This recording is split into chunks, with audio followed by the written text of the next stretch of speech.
And we are live. And we are. And it's a go. Alright, we are live. Hello, Yuli. Hello, Ali. How are you doing today? Pretty swell. How are you feeling? Relaxed. Yeah. Had a nice drink of some Turbo Force. Nice. Made me nice and energetic for our little session today. Do you like drinking Turbo Force? Yeah, but not like when it's like the whole pack. When it's like half, a little bit less than half. Okay. Then it's too strong. How much Turbo Force do you consume, would you say? Like on a weekly basis, monthly basis? Probably the last time that I had it was a while ago. Either like May to July kind of time frame. Right. I think I have some, but since he's left, no. Not that much. No. He was encouraging you to Turbo Force yourself. Yeah, to indulge in it. Mm-hmm. Like now I use the DNA Force and turmeric and coffee chill, bro. Alright. Pretty good stuff. Pretty good, man. Well, cheers, man. Welcome to the podcast. We're the first guest ever. Woohoo. Cheers, Max. Cheers. To the best podcast this world has ever seen. The Albion Max podcast. Oh, yeah. Yes, sir. So, our guest tonight is Yuli. Woo-woo. He studies history. So, what can you tell us about that?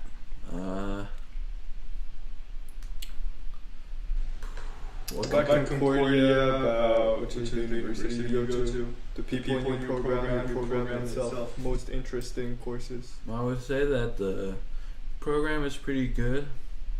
I like the format. Like in your early stages of the game, you basically like do some basic lectures, like surveys and write papers. Right. And like one of the better intro classes I had was probably American history. From the early settlers, like American settlers, to basically the Civil War, so the war itself. What did you learn there? What did I learn? Yeah, what surprised you? One of the things I found fascinating was the Pennsylvania state government. That we have heard a lot about. Yeah. It was based like in Quaker values, which is like a Protestant sect. It's like very egalitarian, very like open, like very tolerant of others and stuff like that. And it kind of like influenced like the basic like foundation of their like state government. How so? Because I believe his name was William Penn. Okay. He was the guy who founded the Philadelphia, and then basically I guess he imposed like that to be like basically the philosophy which governs their but it's like a pretty like tolerant of every sect of like Christianity, or even like Freemasonry, because it's like it probably like resonates from the fact that in Britain at the time they didn't have like religious freedom, so like it acted as a city on a hill. But the city on a hill weren't reserved for Massachusetts, but like that kind of like it's to be an example, or it's to be like a new world project. So they were accepting of other divisions, cults? Yeah, denominations of Christianity. Yeah. Okay. Were they accepting of other religions? Or atheism? Probably, maybe not atheism outright, but like deism or like pantheism. Mm-hmm. Those kinds of like philosophies. Because like Benjamin Franklin was a deist, and so was Thomas Jefferson. Quite a bit of a lot of the founding fathers were deists or Freemasons, or like part of different like lodges or clubs, or a specific sect. of like Christianity. I'm just gonna ask a quick question. What's deism? Deism, from my best understanding, it's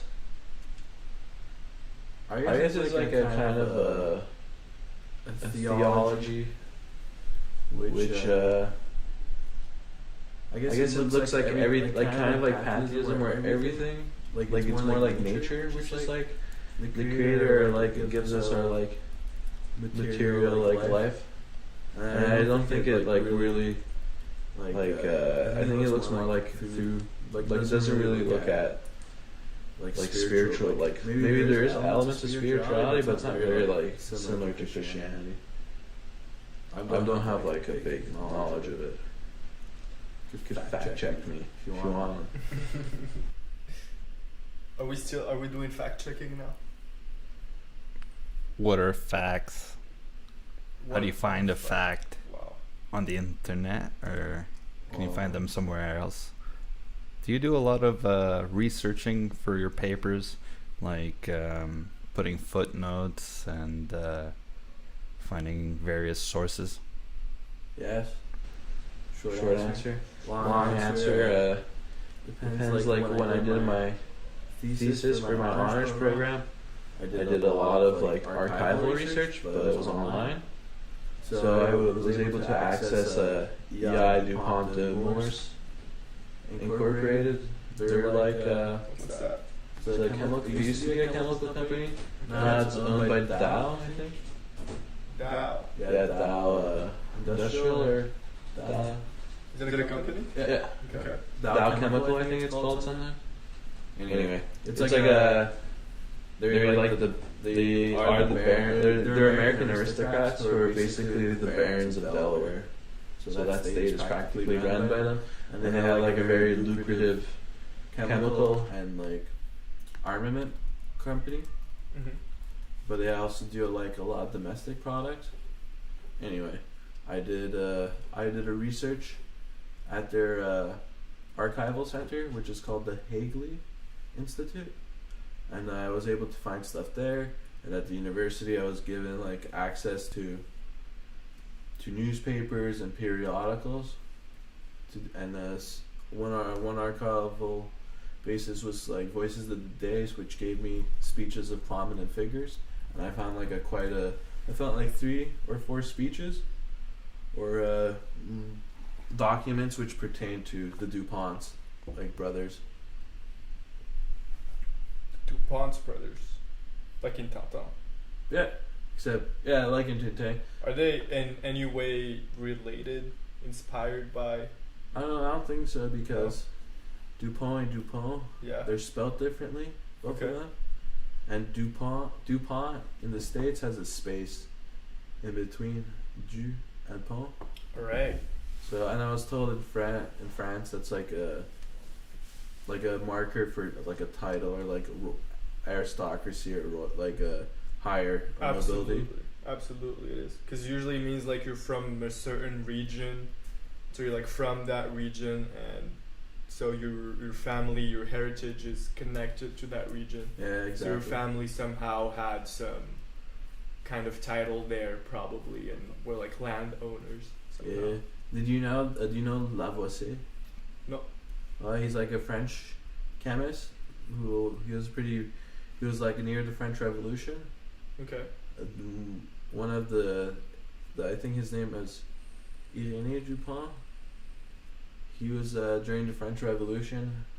He studied under Lavoisier, and then during the French Revolution, where the Jacobins went after the Girondins, they went to America, because the Girondins are basically the same philosophy as like 1776, like War of Declaration of Independence. Interesting. Very, very And interesting. the Jacobins are like the more radical, like anachronistic to say, communist kind of style, which like influences like the Russian Revolution with the terror. Mm-hmm. What do you think about communism? I think it's like a dead philosophy is what I've been heard so far. Like what I've heard so far, it's not that it's dead. Like one psychoanalysis by the name of Wilhelm Marr. No, not Wilhelm Marr. That's somebody else. Wilhelm Reich. He noted that like Freud, like Marx, basically created like a science which basically became common knowledge. So like what Marxism, like the tenets of Marxism, which are like basically established by the culture, have like incorporated to become like common knowledge now. So like I think parts of Marx are still influential to some postmodernists or the current thinkers on the scene. And I think that it's a bit of a like an old rhetoric to always be blaming things on communism. However, I would say there is a group out there that wants to like make a communistic world government, or like the control system will be communist or fascistic. There is a group out there that wants to make that happen. Yeah. Do we know people that are part of it? Yeah, and I feel like there are different factions, like the DuPonts or the Rockefellers, like, you know, the classic names, or even like George Soros. Are we canceled because we said that? Oh, we can talk about George Soros, but the DuPonts and Just don't say George Soros too many times. Yeah, Tyler might pick up on that. Like George Soros, and don't enunciate when you say George Soros. Wait for it. Soros. Anything else to say while I'm on camera? Rothschild. Oh, I can't believe Astor. I can't believe what's they called? Guggenheim. Who's Guggenheim? I know there's a scene in Titanic. I heard it on like the radio or podcast where you listen to other podcasts than this one? of course, Shame you. Shame. Nah. I started watching the It's okay to listen to the bad ones to know what quality is. Alright.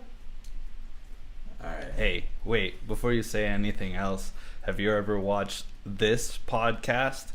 Bits and pieces of it. How does that make you feel, Ali? Bits and pieces. It's okay. It kind of sounds like a serial killer or... Something's really wrong with him, that's what you mean. Look at him. Maybe. Drinking his water. So yeah, the Guggenheim? Something is wrong with Yeah, everyone. they funded Father Malachi Martin, a Vatican insider,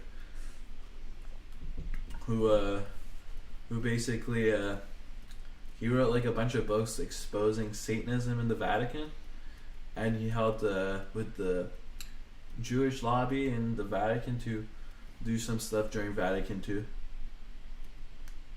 Like What kind of stuff? according to E. Michael Jones, they basically just got like they tried to get the Vatican to change their stance on whether the Jews killed Christ or not, and they compromised by saying some of the Jews at the time killed Christ. Okay, So, but supposedly interesting. he's also an agent of Mossad too. And according to Jay Dyer, he's a bit dubious in his theology. He's not like consistent. Who is Jay Dyer? He's a pretty good shout out to Jay Dyer right now. He's a pretty good Why don't you plug him? Why don't you? Alright, go to jaysanalysis.com, I believe is his channel. Get his book Esoteric Hollywood Sex Cults and something else. And he has 2 books by the same name, and if you're in the States, it's $30 non-shipping, and you get a signed copy. If you're outside, he has to pay for the shipping, so it costs a little bit more. I love it. But don't buy on Amazon. They undercut their authors. Yeah. Oh, that's interesting. But first things first. First plug on the podcast for someone else's podcast. Dope. So yeah, Amazon undercuts sellers. Yeah, Just booksellers or all sellers? probably all sellers, because there's like it's not just books. Amazon. Did you know, like in Laval they have an Amazon warehouse. Yeah. I drove by it on Saturday. Okay. and I was like, oh shit, there's an Amazon. I was just like, what do you think about their logo? Do you think it's because it's A to Z? That's what the arrow means. But I think it's the devil's tail. I think it's a big smile because you're happy when the Prime comes, but you only have a dimple on one side. You are pretty happy. I mean, their service, you gotta give it to them, is pretty damn amazing. You order something, you get it 24 hours later, whatever it is. It's pretty crazy stuff, man. Pretty crazy stuff. You know what really grinds my gear? What? All these people on Facebook who post like memes for Joe Biden are called "Riding with Biden." It's complete like propaganda, but they're using like populist rhetoric through like. I'm not even like a bad fan of Jeff Bezos or anything, but they're like ridiculing Jeff Bezos. Okay. By being like, they're using like total like populist rhetoric of like, yo man, it's Jeff Bezos makes billions of dollars, so he can technically pay each of his Amazon employees like $100,000 or something like that. I'm just like, the message is right, like that Jeff Bezos makes, like his wealth is concentrating too much in one area. Yeah. And then it's not like there's no like good equity for like a vibrant economy. So like the problem becomes like, even like that's a nice sentiment, that is true. But the way they're arguing, like, oh, if he has $100,000 or like $10,000, like he could get 10,000 handouts or like increased wages. Yeah. But I don't think it's like it works like that. And what's the billion? Is it profit or the revenue? Like, what's the accounting we're talking about here right now? So. Well, first of all, his wealth is mostly directly correlated to the stocks he owns in Amazon, because he still owns a huge chunk of Amazon, which I believe now is about $2 trillion of market capitalization. So if he sells all of those shares on the market, he would get about the wealth that he has right now. But that's not really how the market works. But anyway, he's not really worth that, but he kind of is worth that. But I think the better critique of how he treats the wage of his salaries, the wage of his employees rather, is more that sometimes he makes some really questionable decisions.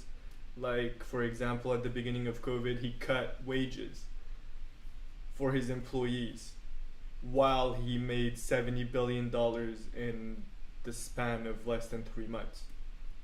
Yeah, man, that's kind of like it's pretty messed up.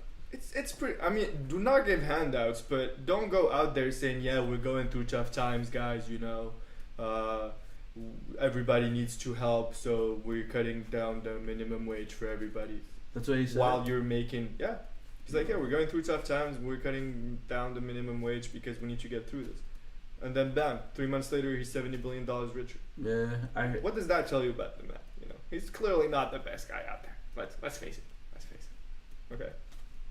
Them and Walmart, they're the two people who make a lot of money out of this. Well, there's other companies too, especially the ones that are related to everything that has to do with working from home. It's like cloud services and Well, Amazon is also a cloud service. It is? It's AWS? Yes. Yep, it's AWS, and not only that, they're the world's biggest cloud computing service. So while everybody thinks buying stuff is Amazon's number one business, it's not. It's online storefronts. So essentially, like, they give you tools to host your storefront, your store, basically, kind of like Shopify, and then they just take a little bit off. They handle the shipping and returns, everything like that. They basically kind of brought just-in-time delivery to like online stores. That's how I feel. And AWS, it hosts things like Facebook, Netflix, and all these different kinds of companies. So they do data analytics, they run their AIs, and they use instances of AWS to do that. and essentially they have like huge server farms across the world, like in Virginia or like in the West Coast, and you can open different instances of computers there with different strengths, different storage, and you can run websites, machine learning, whatever you want. You can even have a really bad computer at home and just connect to an AWS computer, do all your computing there, and send it back. That's basically what cloud computing is. It's pretty crazy. Is Shopify and Amazon related? I don't think so. Like if you're using Shopify services, is that participating in using Amazon Web Services as well, or do Shopify have their own servers? See, that's why I don't know. They could possibly run their service on AWS, but I don't know. Like Shopify, I think it's an API for you to create a storefront.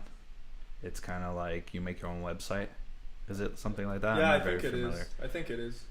I know they're making a lot of money and everybody loves it. Plus, they're born in Canada, man. Who? Shopify. What's Shopify? Shopify is basically. Have you ever seen all of those ads of like guys being like, "Hey, I'm 19, I'm 20, I'm in my Lamborghini, or I'm in this huge mansion, or I'm with all these pretty girls just because I discovered something when I was young, and that's drop shipping. If you two want to know about it, click on the link below. I'm selling my course for $2,000." Or like those commercials like, making money isn't about like stocks or land. You gotta invest in something else. Yeah, that too. It's like, yeah, be an entrepreneur and take care of yourself. And most of those ads are about drop shipping. So what drop shipping is basically you find a product that people need mostly, or really want. Mostly it's like on a need basis, or you make them need it. Let's say one of the last products that was in vogue was a handheld vacuum that you can use with a battery, and you can use it in your car or on your sofas or whatever. So you order that in bulk from the supplier. So let's say you're gonna buy it from the supplier at $40 a unit, and then you sell it back on Amazon at $50 or $60 a unit. And then, of course, you have to pay some fees, etc. But you're making some kind of profit by selling in big volumes with a small profit. One time I went to with my dad to this like hotel room to listen to. Is it Damien? What's the guy from Shark Tank? The guy who did the Fuji for you by you. Fuji or Fubu? Fubu. Oh, Damien. Dan Harmon. No, Dan Harmon's the guy who did Community.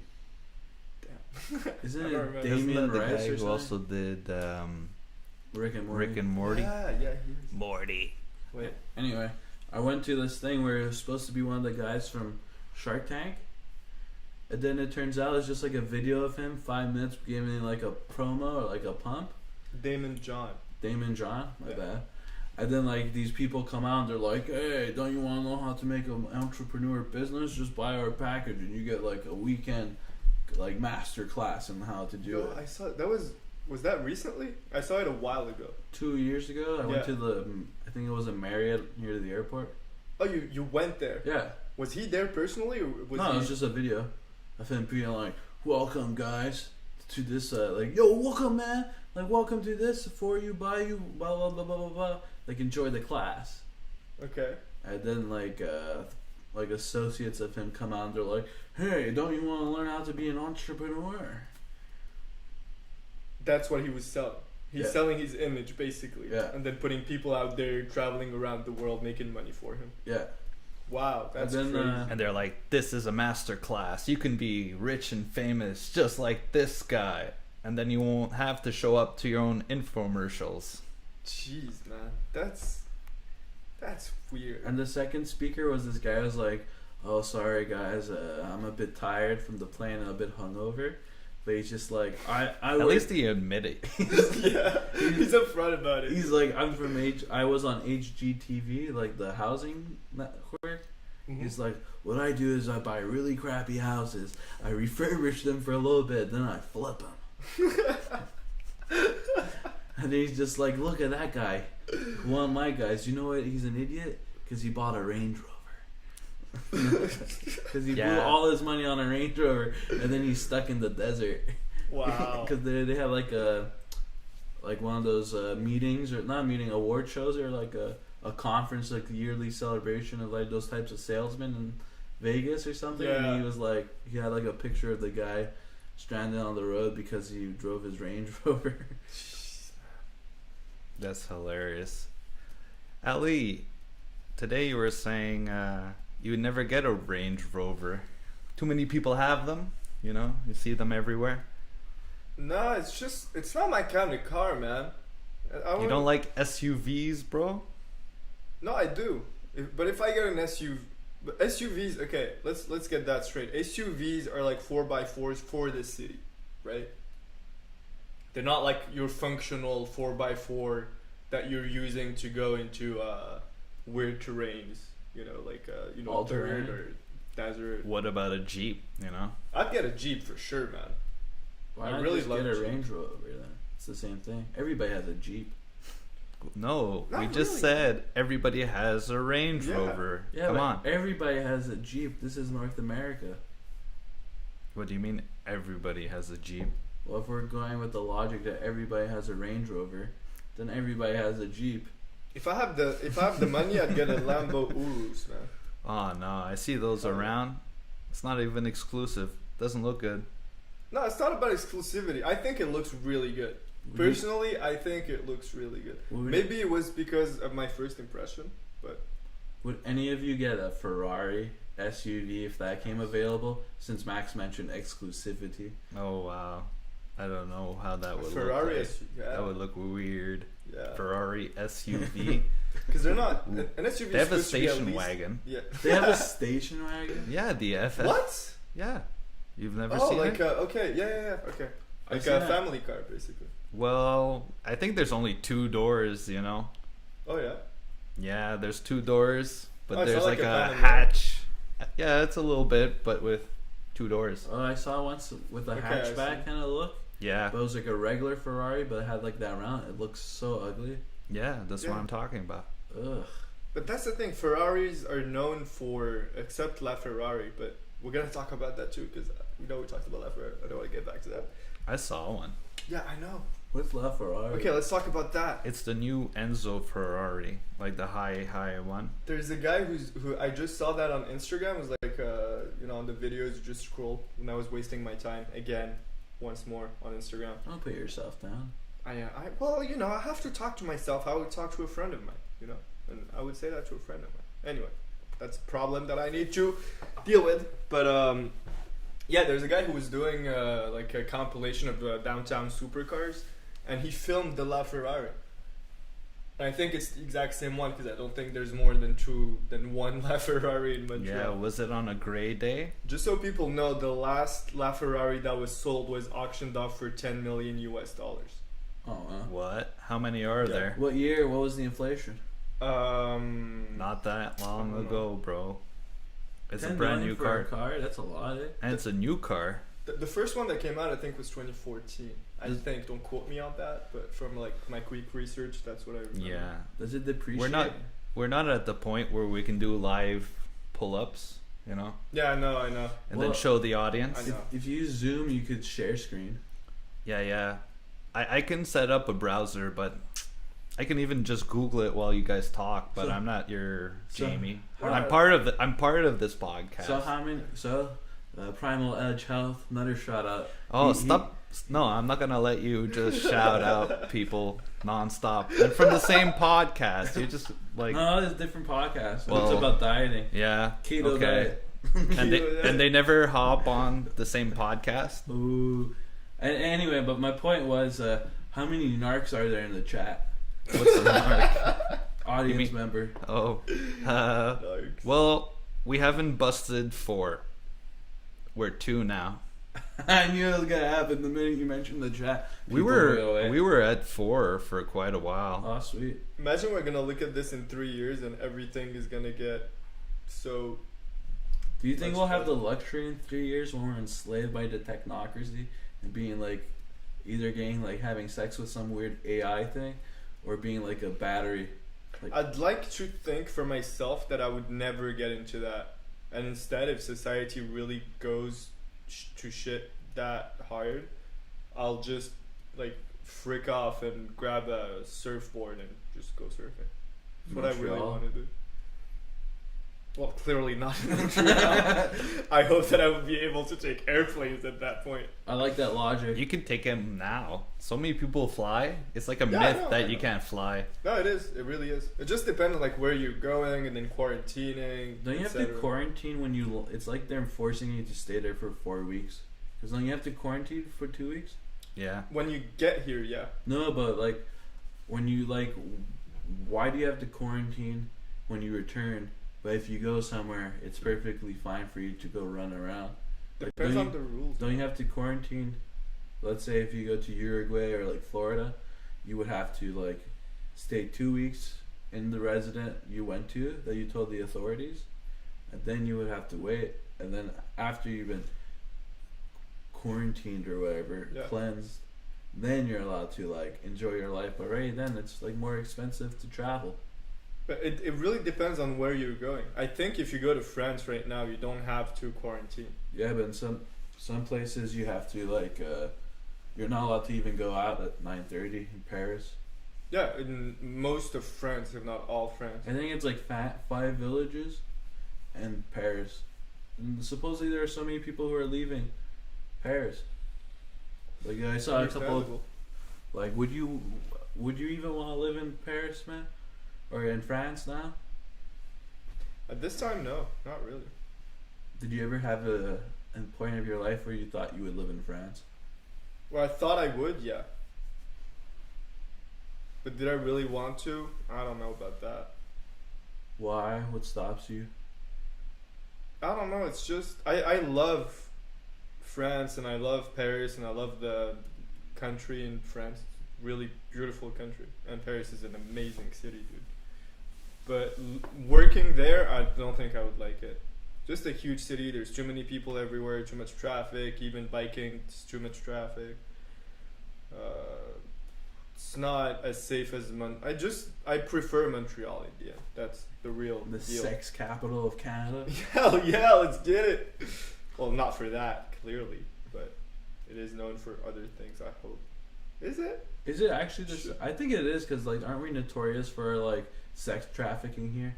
Yeah, sex tourism is a huge deal. Sex tourism, yeah. Sex trafficking, I don't know. Yeah, Let's get Jeffrey Epstein on the line.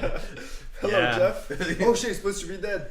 He's dead. He's dead. I don't have his number. What? Would you be happy if you had Jeffrey Epstein's number? Hell yeah. Yeah. Then he probably has like blackmail on you. Or Not you have necessarily. blackmail on him. Not necessarily. Maybe I just pitched him a speech just like Bill Gates, you know? No strings attached. Wink. I don't know.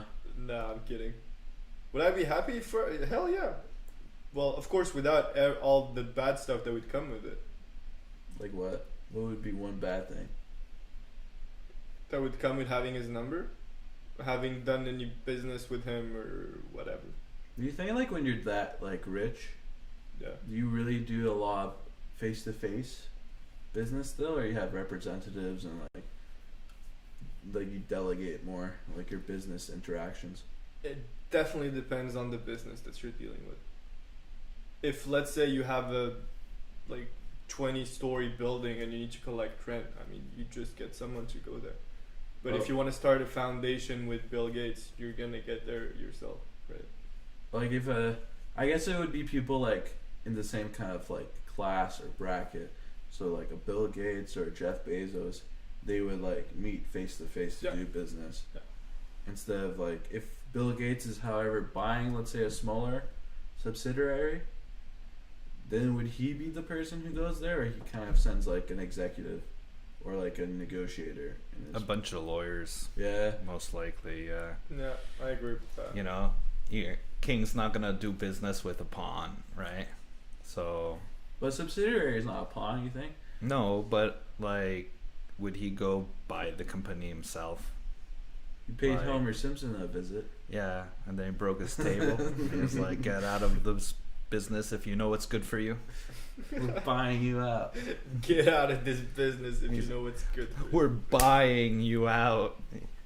Take the money. Take the money. That's some kind of threat right there. Yeah. Get out of this business if you know what's good for you. What if I told you right now, get out of this podcast if you know what's good for you? Alright, then I'd be like, let's watch Willy Wonka. Oh, I thought it was Yuli Wonka. I thought it would make like a remake of the movie with... Me starring as the principal title character? Yeah, I'm not down to watch Willy Wonka. Bro, really? No, it's not. No. Supposedly it's like a psychedelic trip. Which one do you want to watch? The one with Gene Wilder. Oh. The classic. Supposedly it's all about like business espionage. Or that's an element of it. That's jokes. It's like the fat kid who wants to taste the chocolate to get the secret formula, and he's like, whoops, bloop, gone.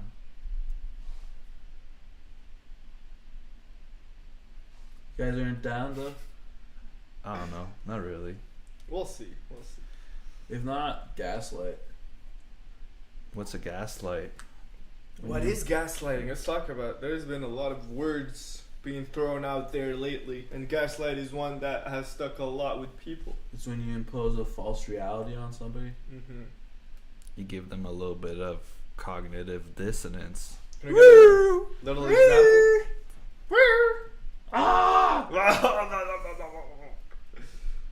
Oh man. Example of gaslight. Masks work. Whoa. Yeah. That made one person drop off. So we're at 1 now? No, we were at 3. We know where this is going. Yeah. What's gaslighting? Masks. Masks work. Some person was like, I don't even know what that means. Like, what's the example? And the other person was like, masks? That's in the chat. Work. No, that didn't happen. Or that's like, you're just saying that? Yeah. It's like the earth is flat. Yeah, like, well... If somebody comes up to me and is like, hey... If like the first thing I know about someone is he says or she says the earth is flat, I'm just gonna be like, yeah, no, don't. Let's not but see, that's have like any kind of relation. That's like a failure of a gaslight. Like, gaslighting could be like, there's no such thing as the Great Reset by Klaus Schwab. Okay. That's what, like, let's say the New York, everybody's talking about the Great Reset by Klaus Schwab. Okay. And then the New York Times comes out the next day saying, their headline is, there's no such thing as the Great Reset. This is either fake news or conspiracy jargon. Mumbo jumbo. No, I wouldn't say that's gaslighting because the Great Reset is not proven yet. Oh man, I have documents from the Bank of Canada. It's like the Great Reset. Yeah, but because people are talking about it and want to do it does not mean that it has already happened. But in this context, what I'm talking about, it's a book called The Great Reset. Yeah, okay. So like if the New York Times or any newspaper outlet says it's not real, like this document doesn't exist or this book isn't real, that is like, even though it does exist, like I can find you a copy of it, buy it for you, and then that is reality. But please do. But why not? Okay. For Christmas, bro. I'll take you on that. Oh no, I dropped it. All right. So that's okay. So what is the Great Reset, first of all, for people who don't know what the Great Reset is? From my understanding, what I've heard from secondary sources is that it's basically it's like an attempt to usher in the 4th Industrial Revolution, and I think Max can explain that a little bit better than me on his knowledge of the Great Reset. I don't know anything about the Great Reset. You know nothing about the no. It's not like the 4th Industrial Revolution or anything. Yeah, you know, it's not bringing in the AI systems. It's not like teaching people how to train AIs so that they don't have jobs anymore. Yeah, it's not imposing social credit scores and face scans, and the goal isn't world equity. Oh yeah, dude. Speaking about face scanning and retro, you know who's a huge like who introduced that with fingers? Who? Disneyland or Disney World. Oh yeah, to go inside the parks. Yeah. So I heard like Disneyland or Disney World was like invested by Epcot is actually built through Siemens money. Siemens, like the company? Yeah, the German company. Yeah. Oh, they're German? Yep. Yeah. Oh, It's like over 200 years old. Whoa. One of the biggest German companies. Wait, what do they do now? They used to make phones and stuff, but like. They make a lot of things. Yeah, they're They're kind of they're like General Electric in the United States. Alright. They do like microwaves to nuclear reactors and fuels like that. They're an energy company. Like they build like stuff for energy. They're speaking of industrial revolutions. They're a part of the second industrial revolution, which is like the chemical and like light, like and energy, electricity revolutions. What's the third one? Third one, isn't that computers or like something to do with computers? Internet. Yeah, the internet. Yeah, information technologies probably. IoT. Internet Hey. of Things. Yeah, that's part of the fourth industrial revolution. Okay. Interesting. That's really weird too, to have everything connected in your house. Or like a smart bathroom, smart toilet, smart fridge, smart microwave. City. Smart- Like Epcot is like an example of a smart city. Where? Epcot, in Florida, the Disneyland, Disney World. Okay. It's like a proto smart city. Oh yeah, I didn't know that. Yeah. How so? It's also globalist because there's almost every country has a restaurant there, and it's like Germany land, Canada land, France land, etc. So it's all the it's all the countries of the world together. They even have Fanta, and that's Americans. They have Fanta. It's awesome. We even have Fanta here. Yeah, but back we're not in in the America. Yeah. Back in the day when Fanta was something of Europe and the United States. Fanta's great. I heard that Fanta was given to the Nazis because Coca-Cola became the American soda. So like the Nazis supposedly needed like a soda brand. And that Fanta was a result. Whoa. In Germany, when I drank some Fanta, the best one was the green one. Green Fanta. Yeah. Is it lime? Yeah. Lime. Good shit, man. German culture is so funny. Like it seems so like, at least the image I have in my mind, it seems so traditional, like wooden houses in the dark forest. Yeah, in the But in Black reality, Forest yeah. with lederhosen. Yeah, but in reality, it's just like a bunch of degenerates in the metro with BDSM, like gear, riding at night, drugged out of their mind with glow sticks. Yeah, mostly lots of beer. Yeah, but hey, Beer is consistent. one consistent factor. In a lot of countries too. Well, mostly the countries in the vicinity of Germany when you think about it. Beer? Yeah. It's like Belgium. Plus their flag is like the German flag but flipped 90 degrees. Yeah, and the gold's in the middle. And the red is at the end. In German, it's black, red, gold. And then Belgian is true. black, gold, red.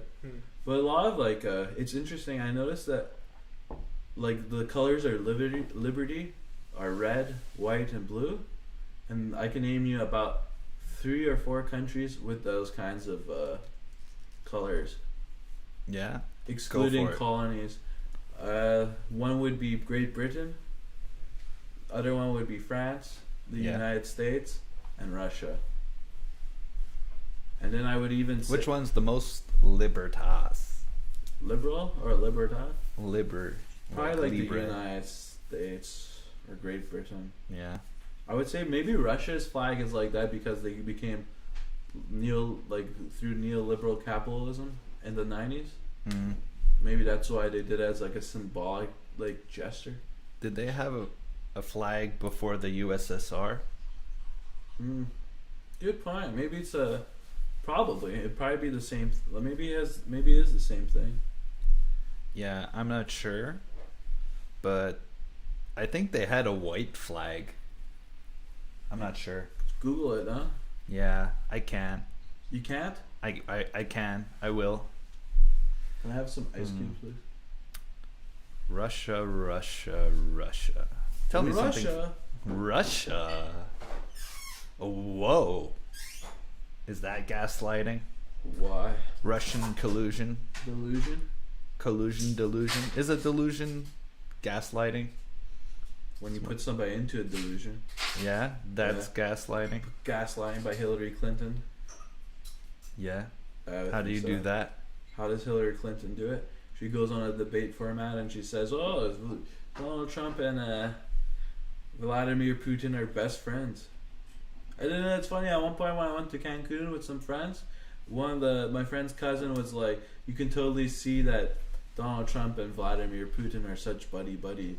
And then I read my teacher's book, which was kind of like a history of like more or less the 2016 elections, with like through expressing the atmosphere of the culture through politicized kitschy objects, so mass-produced garbage, plastic crap. Yeah, knickknacks and stuff like that.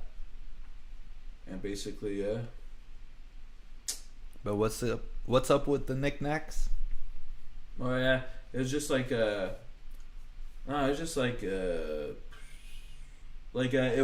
just proved that there was like a collusion, delusion, or at least an acceptance of it in the public. You should like analyze like the knickknacks to see what kind of like political participation people were doing. So if the knickknacks were like taken a lot, people were like, there's high engagement, so the propaganda is working. Yeah. Everybody loves our little toys, our little McDonald's toys. Yeah. They go there every day. It's funny, there's like a Canadian corporation that only sells to the United States through Amazon of like homo geification of Trump Putin. What do you mean? Like they love each other? Yeah, like in sexual ways. Yeah. To like humiliate the Donald. Where's Hemingway's home? In the Key West. Yeah, remember when we were in Key West and we saw Donald Trump and Kim Jong Un? Yeah. Kind of impersonators. Yeah, kind of reminded me of what you were just saying. How they love each other. Like together? Yeah. Yeah. It's like you could take a photo with Kim Jong Un and Donald Trump impersonators. That's only in Florida. In the furthest part. Hey Ali, you didn't top off Max's coffee. Oh damn! I'm sorry. Yeah, it wasn't very clear. He showed you the pot last time and you didn't react. Oh man, non-verbal communication didn't go so well. Oh, I know. Funny talking about non-verbal communication. In Star Trek yesterday, I watched in the Next Gen. There was an episode where aliens kidnapped Jean-Luc Picard, Patrick Stewart, to like a simulation, not a simulation, to a cage to test like reactions of different aliens stuck in a scenario. And then at the end, the aliens are telepaths and they're like, "Oh, what? Like you guys who talk are basically you're less superior than us." And then he was just like, "I just had to give a look to my number one to basically say that I wanted you imprisoned." And then at the end, and it was pretty funny. That's really good verbal communication right there. Non-verbal. How do you look at someone to tell them that you need to imprison somebody? You know, serious enough to be like, I need these people detained, but not forceful enough to be like, top them off. Mm-hmm. Alright. I think it's probably through a lot of repetition too. And training. Yeah. Like they're probably like military personnel are probably like trained in high like pressure situations to like communicate very like non-verbally. Probably. Would you have done the military service? Well, I would, because it makes you jack. Not necessarily. Not necessarily. Nah, but it makes you able to kill someone. No. Nah? What the fuck's the point? I guess you have to be really dedicated to one. But they kind of wipe away your identity and try and mind control you. Well, yeah, there's a lot of that. That's for sure. But when I say no, it depends on where you go, right? Like if you're infantry, you're probably gonna get jacked, or at least in shape, for sure, somehow. Well, they make you do push-ups and stuff. Like Sally goes up. Yeah, but if you're like an analyst, you're Mhm. sitting behind the computer all day, checking intel, you don't really need to be in shape. Nobody really cares about that. What about when you do that cloak and dagger stuff? What is that? Like romanticized spy shit. Like, when you go up to somebody and you're like, whoosh, you kill them in the crowd or assassinate them.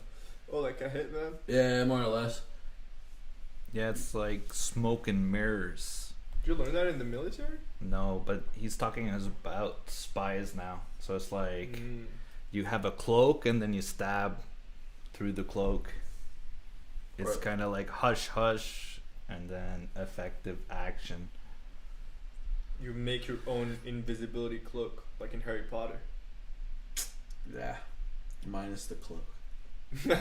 Minus the. Well, you just make your own cloak. You make whatever you're gonna do. I would imagine it's like wearing a trench coat or something.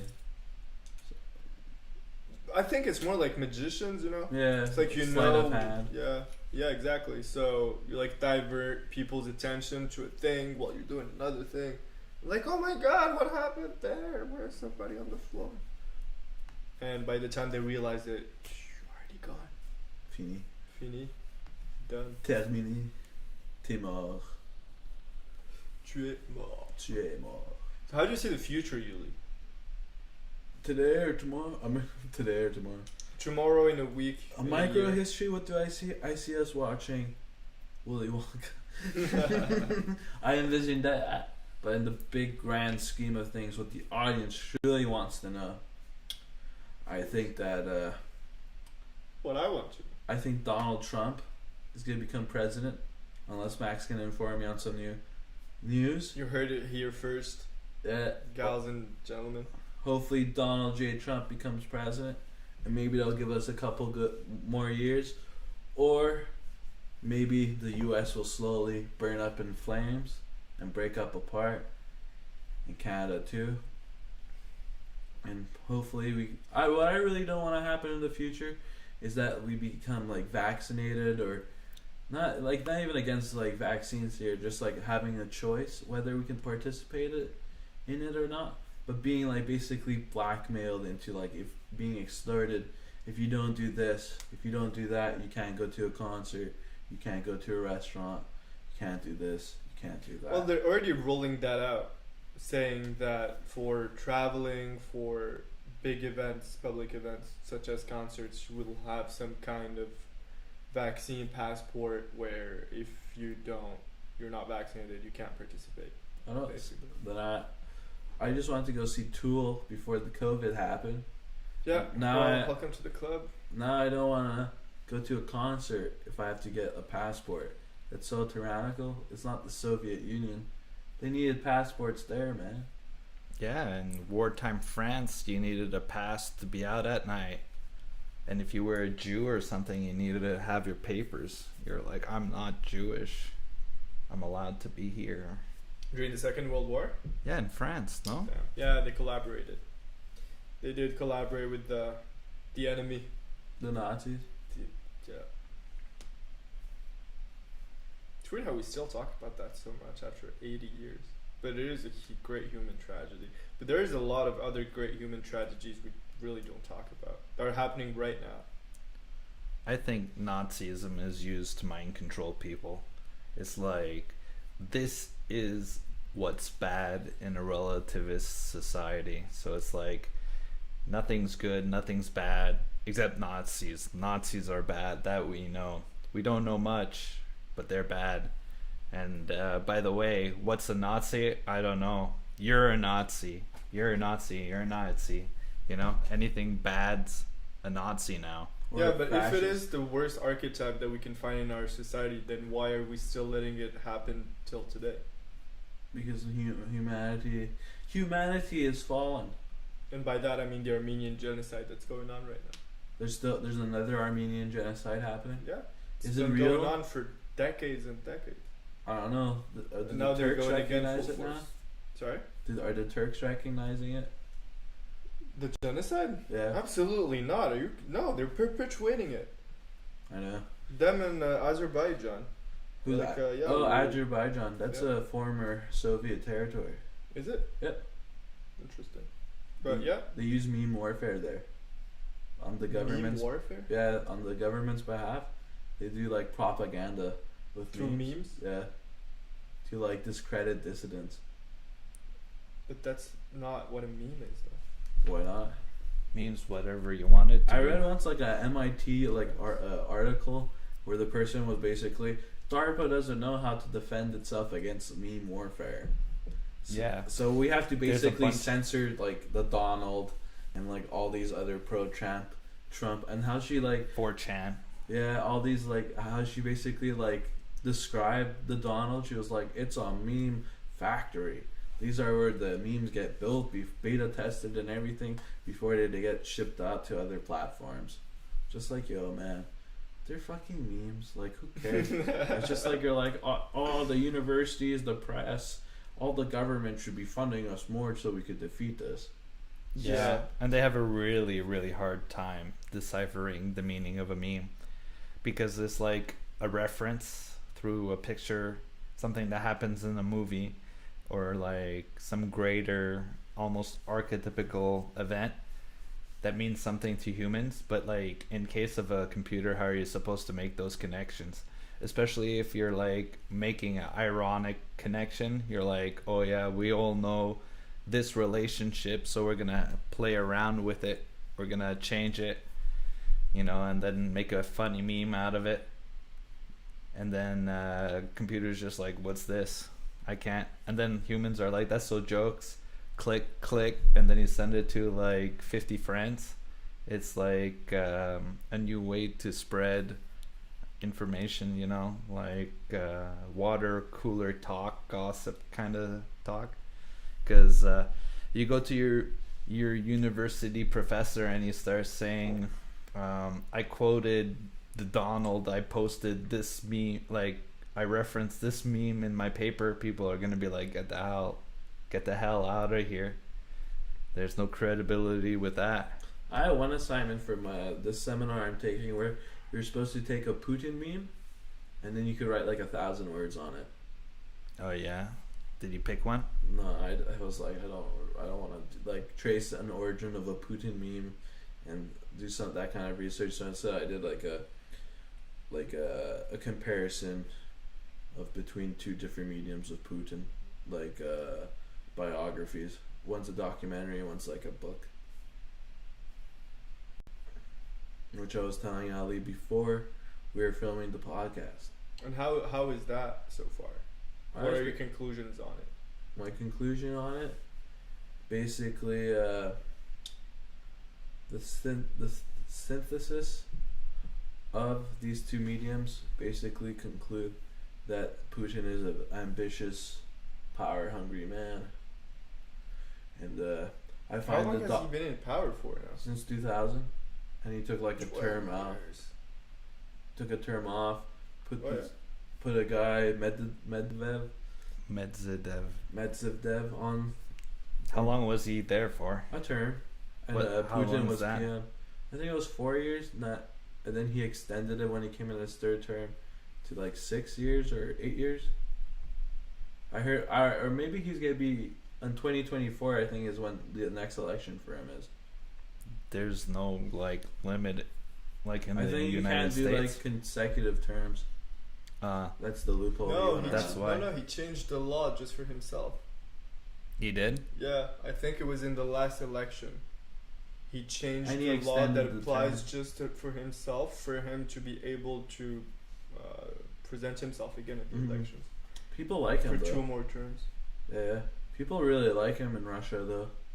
I could understand why. I guess they're doing fine. No, they're really poor though. At least to a 2016 census or whatever. Yeah, but being poor doesn't mean that you're not happy. Oh yeah, true that. But Yo, like, but Russians are happy? I thought they're known for vodka and cynicism. romance novels. Cynicism? yeah, being Oh, yeah? cynical. Yeah, who's a cynic in Russia? Igor, I don't know. Igor. All the Igors Was are just cynics. all the ego. No, Dostoevsky's not a cynic. No? Socialists in his books are like nihilists. Okay. They're like, because for them it's just material. Like the world is like basically what you see, right? So it's what you see. I don't get these people who are always like, they're materialists in their worldview, so they don't really believe in like a next stage to life outside of this. And then they're always like, we're building things for tomorrow. And then it's just like, it seems like a paradox. I understand you want to leave something for the future, but then it's like you're kind of creating as like your metaphysic, like it's like a metaphysical abstraction in your mind. It's like, oh, if only we like get rid of like world hunger tomorrow, you know, like we're gonna get it like 30 years after I'm dead, I'll be happy that I worked a good fight to get it like implemented and stuff like that. Yeah. But I'm just like, I feel like you're trying to create like a heaven on earth, and isn't that kind of just like the thing you're criticizing other people who understand, let's say the world isn't perfect, but it's not like we don't want to help or anything. It's just we understand that being on earth isn't like what it's all like. It's not what everything in life is about. Well, the earth is perfect since we are on it. It's just some people mess it up. Do you want to be remembered for anything when you die? Probably. I don't know. Probably like great historian, great writer, great historian, $1 billion author on the New York Times, Washington Post sell list. Nah, fuck that crap. I'll be Amazon's bestseller and I get the full paycheck. Whoa, the full paycheck, yeah, and with a bonus. Yeah. For increasing traffic on their website that's struggling. Exactly. I save Amazon, basically. Damn.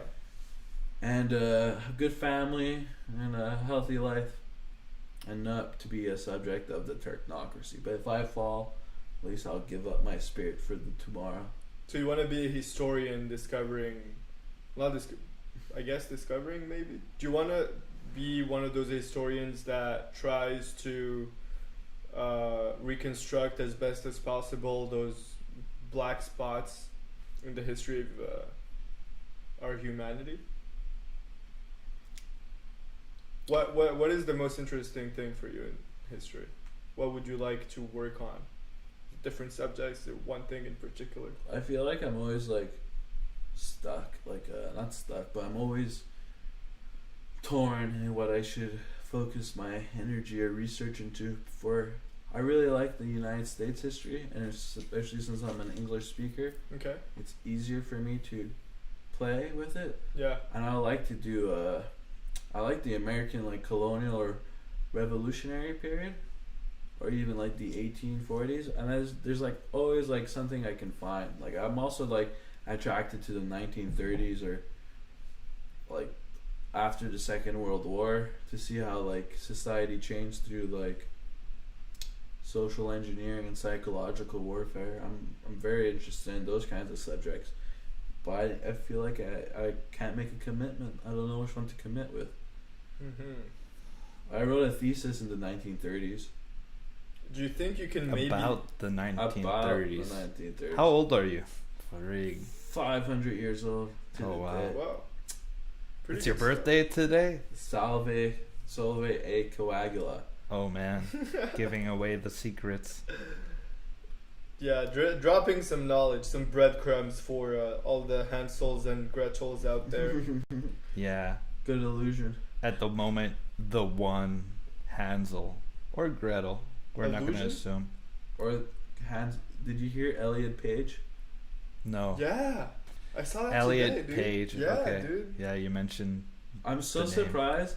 I was like, isn't it Ellen Page? I'm not surprised whatsoever. I always thought she was a lesbian. That's why. She was. She Sorry, has a wife. Came out. He.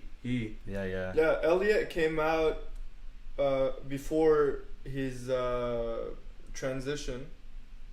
He came out as one of the first, I think, if not the first, Hollywood star that was lesbian at the time.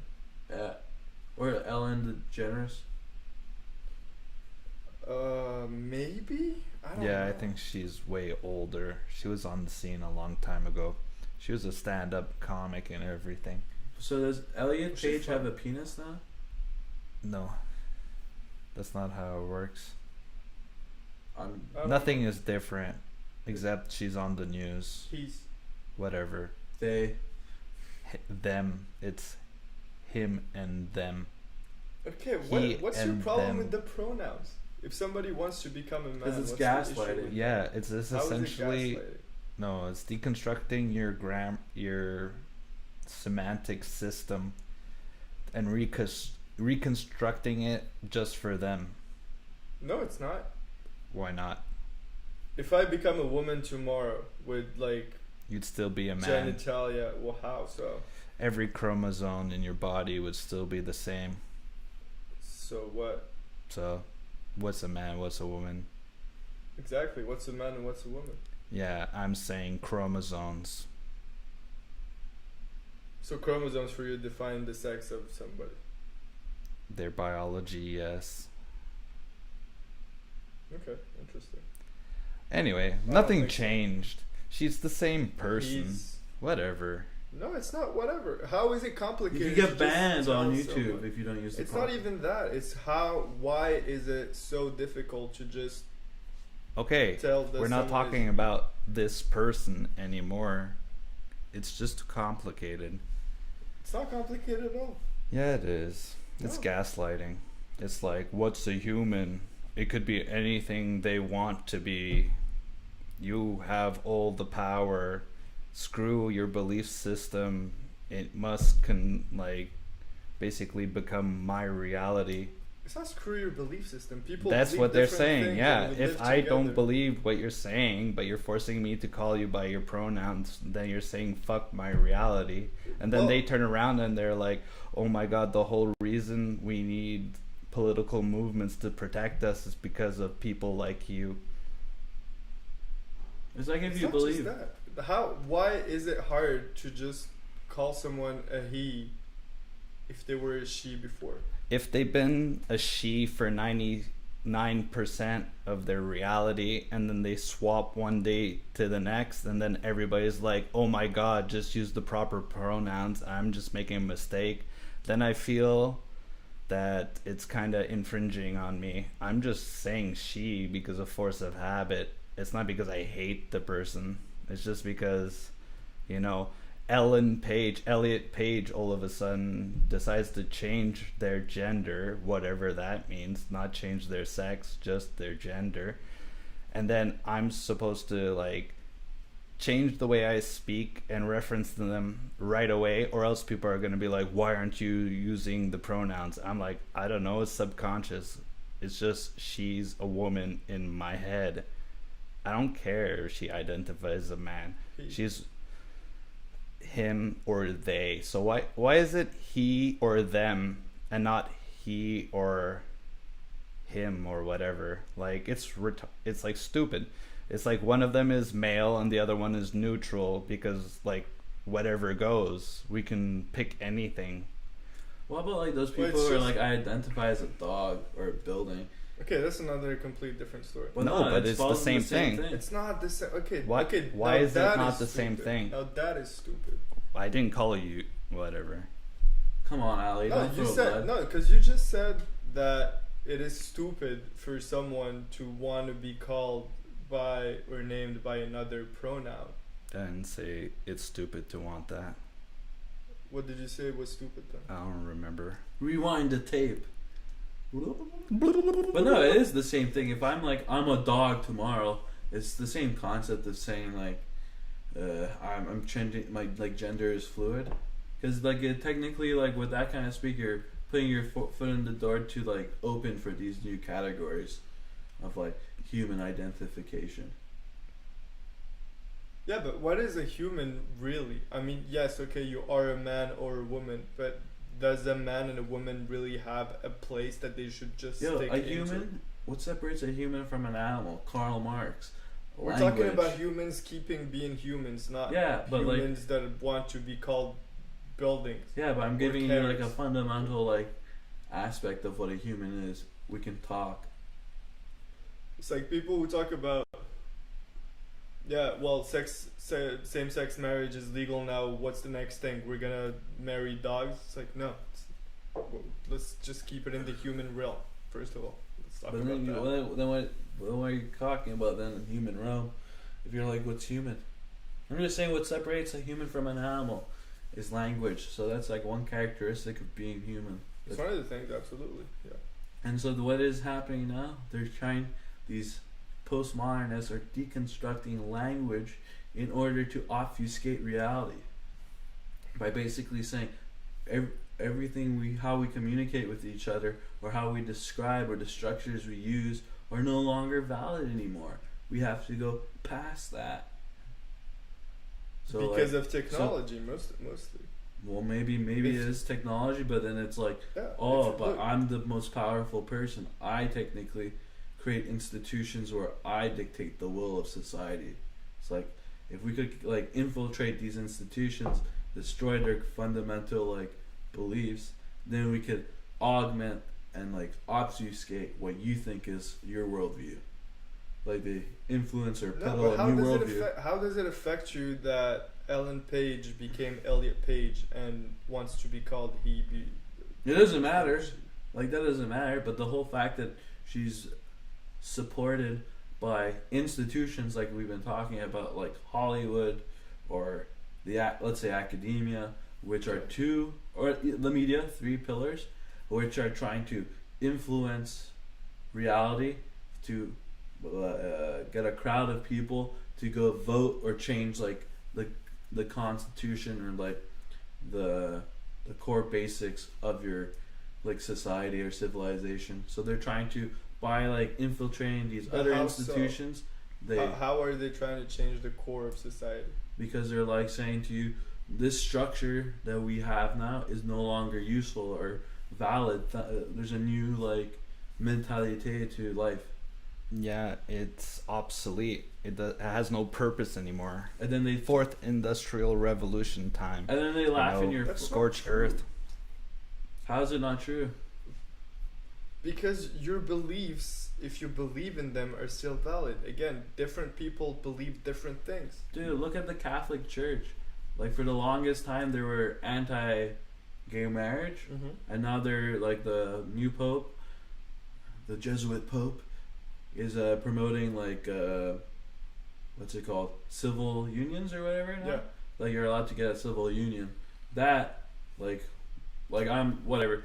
That in my mind is stupid completely. That is like, but that's like but an example. I get that because like it touches your own beliefs, and that belief is engraved since its creation, and I don't think it should be changed. And religions have holy books that should not be changed or tampered with. But exactly, that's like but societies change and are ever changing, and you always have people who believe different whose things. Purpose are they changing for? Who's revolving the revolution? Because the revolution is a 360 degree, right? So who's the person who's gained the 180. people?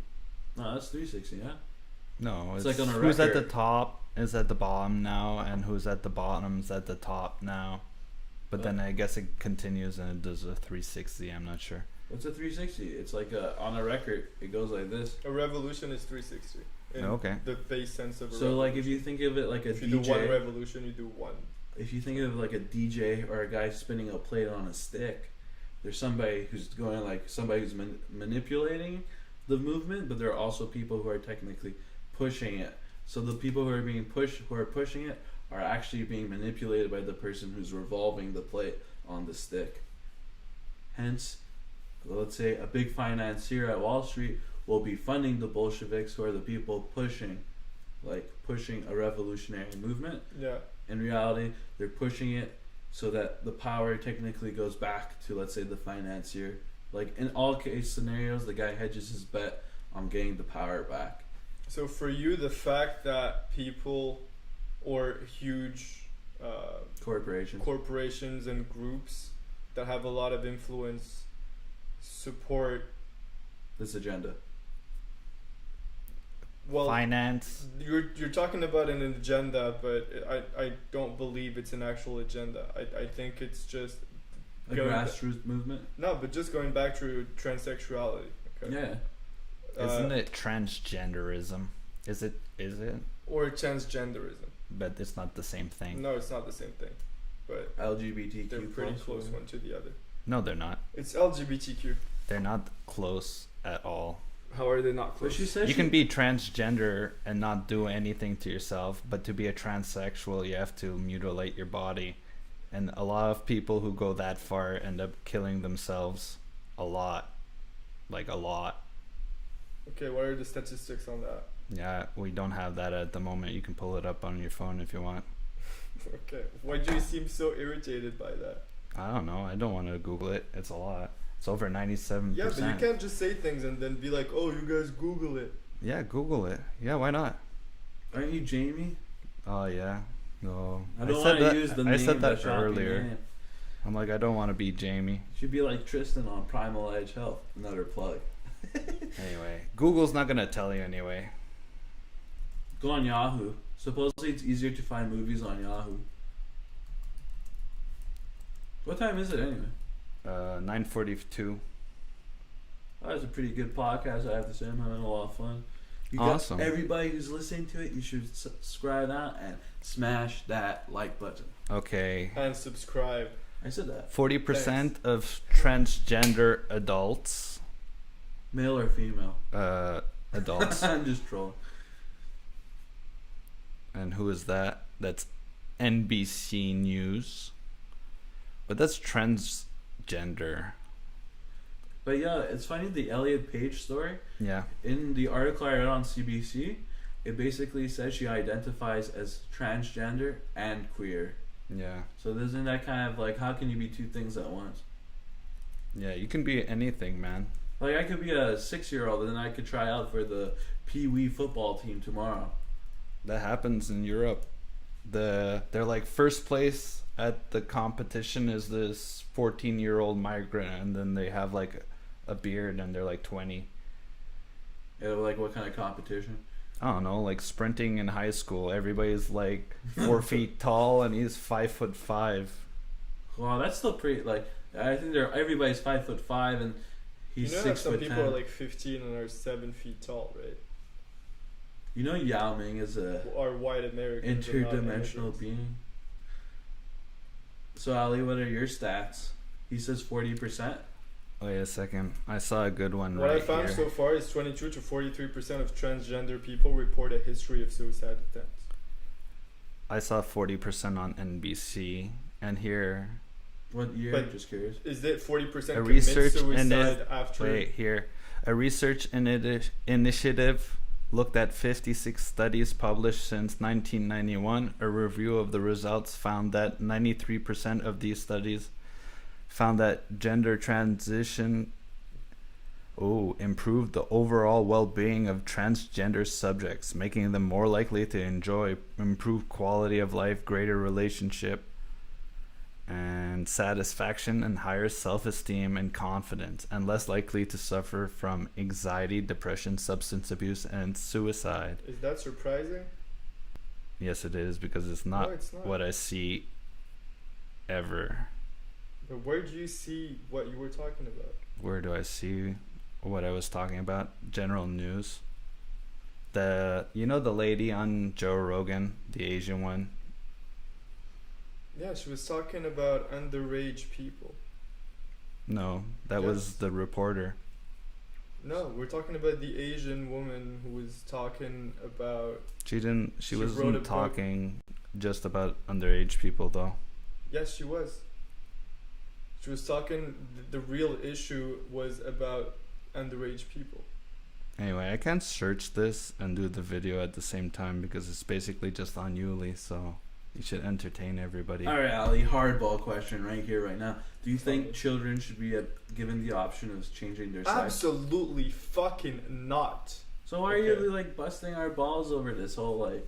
Because Issue. there's levels to this. You can't just generalize everything. Well, we're not And there generalizing. is dumb we're being shit specific. about new stuff that goes on always, and it should be discussed, and we should be able to talk about it. But we are talking. And no, about somebody who is trying to be more happy in their lives because they don't feel comfortable in their body should be able to do whatever they can that doesn't affect you personally in your own life Yeah, but what if it's a for lie? them to be What if happier. it's not true? What if What do you you mean? transition and it makes it a lot worse and you just can't go back ever? It happens. It happens a lot. There's like It websites doesn't about. happen a lot. Dude, it happens. There's websites and then they're taken down where it's like testimonies of people who've I transitioned. said that happens.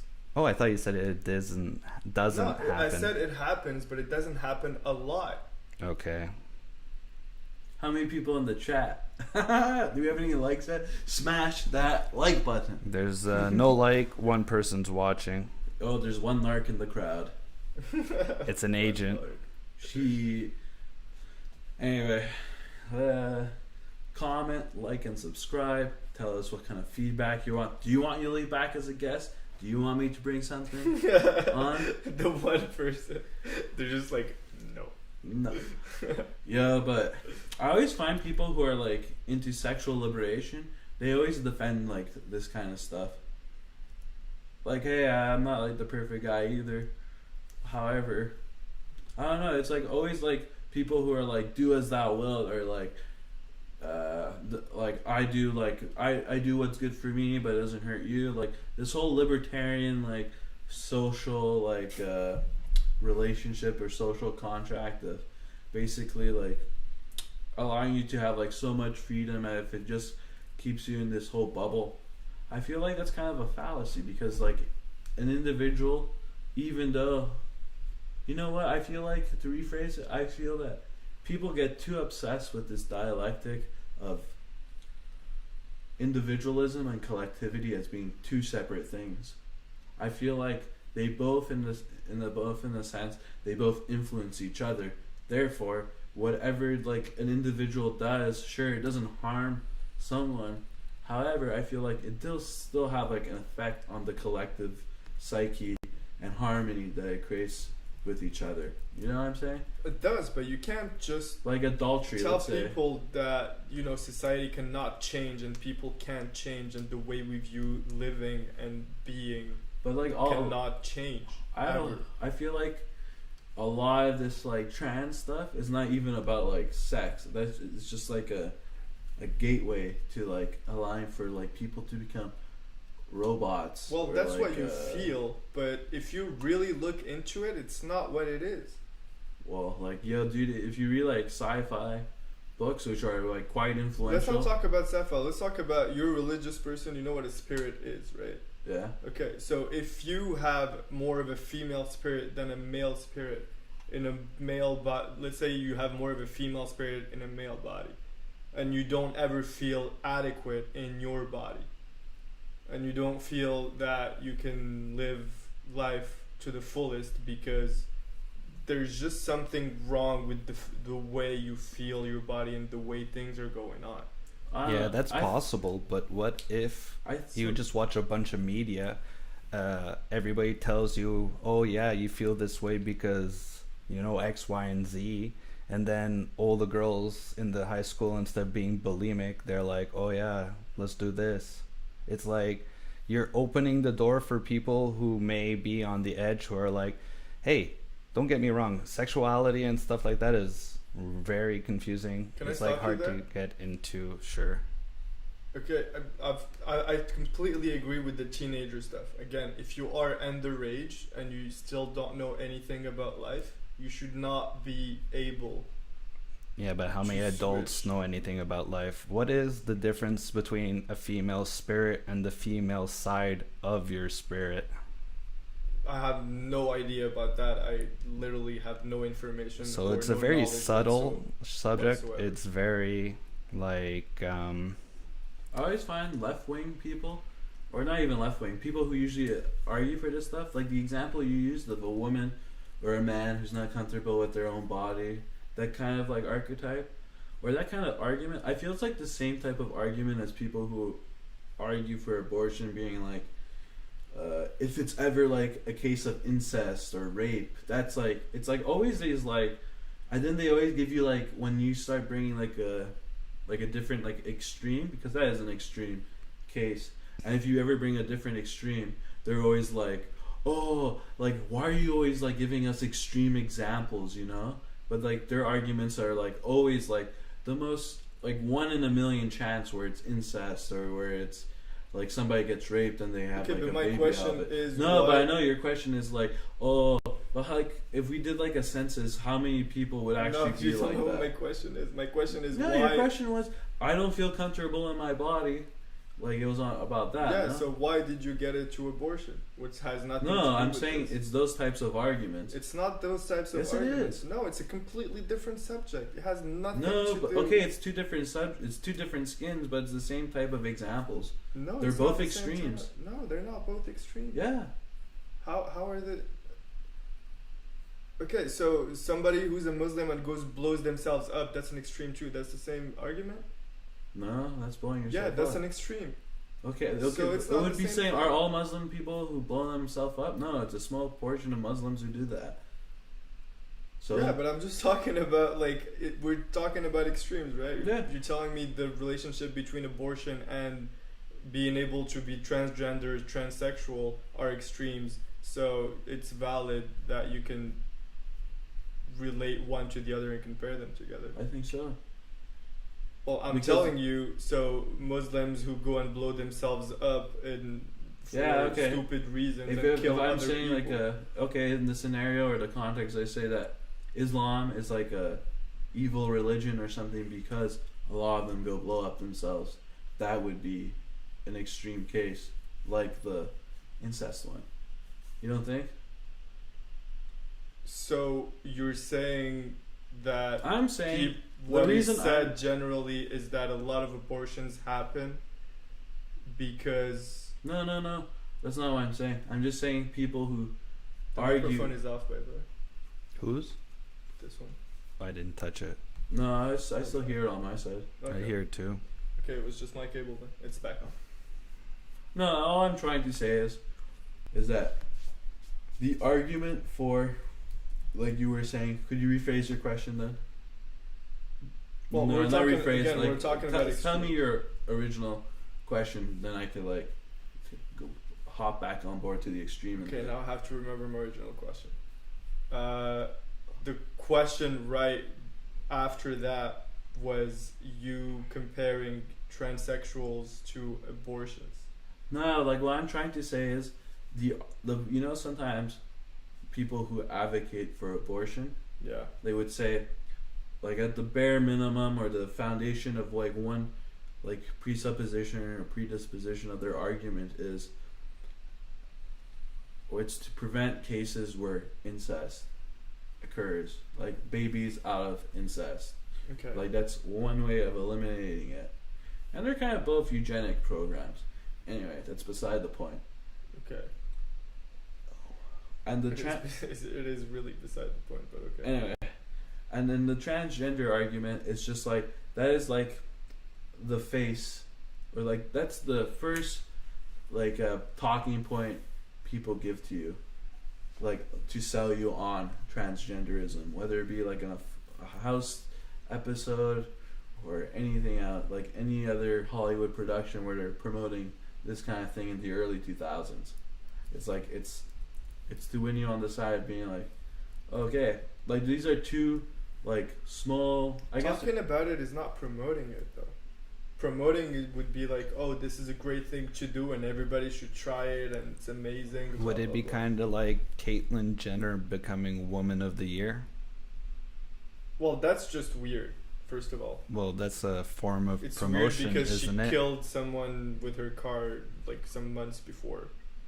And then she's just Woman of the Year. after Yeah, that. so she transitions and then they're like, this is amazing. Look, this is the best thing to happen to women in sports this year. Well, So it's that's kind of really promoting weird. that women's sports are going to be dominated by transgender women.